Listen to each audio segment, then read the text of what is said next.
The Colorado Avalanche dropped their first home game in 9 tries to the San Jose Sharks.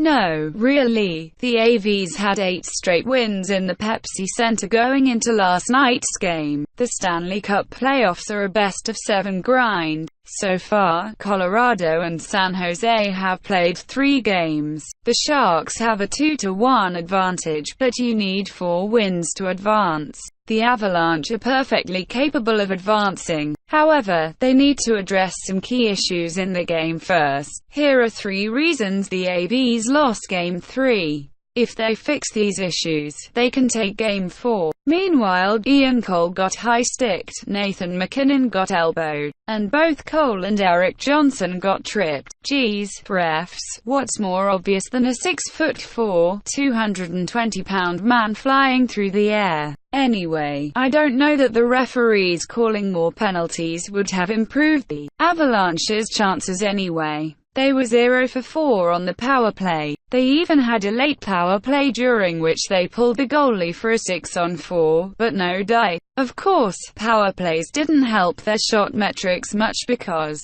too much passing. I was at the game, and at one point I screamed out, "Not every goal has to be from a tip-in." I get that teams have set plays, but, man, you've got to have more than one. And one of the reasons the power play was so ineffective is because the Colorado Avalanche were back to their old ways of passing the puck like a tray of cookies at a garden party. As I've said from the dawn of time, ugly goals count the same as pretty ones. Just ask Matthew Nieto. His goal from Game 2 was about as ugly as it gets, but it counted just the same as Mikko Rantanen's beauty. Inconsistent effort. What really killed the Colorado Avalanche's chances last night was their lack of game management. They came out buzzing at the beginning of the first period, and there were times during the third period that they played a tight game. However, the effort throughout the night was inconsistent. Indeed, here's what Jared Bednar had to say during his post-game presser. "To me, we didn't consistently work for the puck. We didn't talk to the puck. In turn, our execution was poor.